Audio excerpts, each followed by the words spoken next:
क्या बांग्लादेश में चुनाव के नाम पर सिर्फ एक नाटक हुआ है?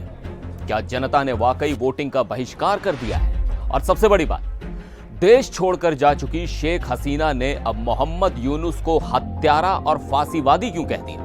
बांग्लादेश में गुरुवार को हुए चुनाव के बाद जो तस्वीरें और बयान सामने आ रहे हैं वो बेहद चौंकाने वाले हैं। मतदान केंद्र खाली पड़े थे, लेकिन दावे बड़े बड़े किए जा रहे हैं। आखिर क्या हुआ है पड़ोसी मुल्क में? आज इसी पर बात करेंगे। नमस्कार, मैं हूं सिद्धार्थ प्रकाश। बात हो रही है बांग्लादेश के आम चुनाव की, जो गुरुवार 12 फरवरी को संपन्न हुए। 2024 में हुए उस हिंसक आंदोलन और शेख हसीना के देश छोड़ने के बाद यह पहला मौका था जब वहां चुनाव हो रहे थे। पूरी दुनिया की नजर इस बात पर थी कि क्या बांग्लादेश में लोकतंत्र पटरी पर लौटेगा, लेकिन जो खबर आई है उसने कई सवाल खड़े कर दिए हैं।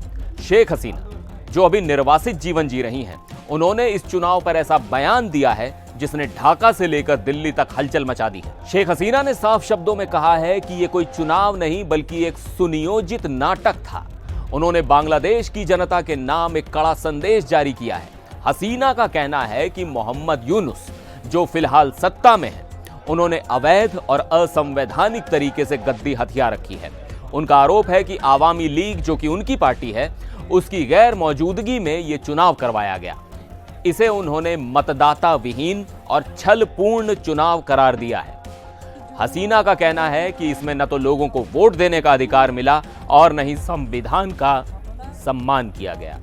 शेख हसीना के दावों में दम इसलिए भी नजर आता है क्योंकि जो आंकड़े सामने आए हैं वो बहुत ही खराब है। रिपोर्ट के मुताबिक 299 सीटों के लिए हुए इस चुनाव में 50% से भी कम वोटिंग हुई है।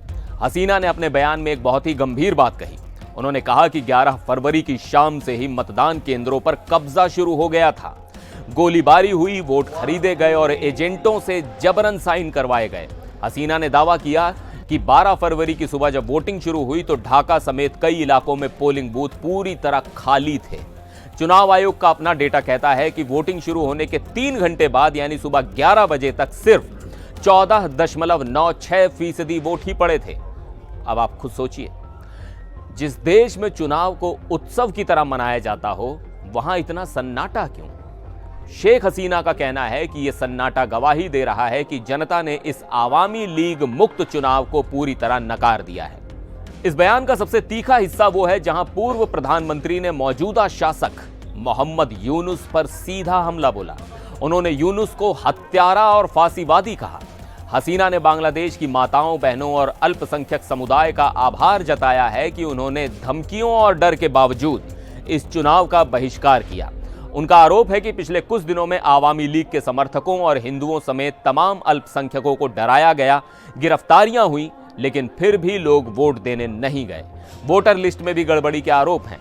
खासकर ढाका में मतदाताओं की संख्या में जो असामान्य बढ़ोतरी देखी गई वो शक पैदा करती है। अंत में शेख हसीना ने सिर्फ आरोप नहीं लगाए बल्कि 5 बड़ी मांगे भी रखी हैं। पहली, इस चुनाव को तुरंत रद्द किया जाए। दूसरी, मोहम्मद यूनुस इस्तीफा दें। तीसरी, जेल में बंद शिक्षकों, पत्रकारों और राजनैतिक कैदियों को रिहा किया जाए। चौथी, आवामी लीग पर लगा बैन हटाया जाए। और 5वीं सबसे अहम मांग यह है कि एक निष्पक्ष कार्यवाहक सरकार के देखरेख में दोबारा चुनाव हो ताकि लोगों का भरोसा बहाल हो सके।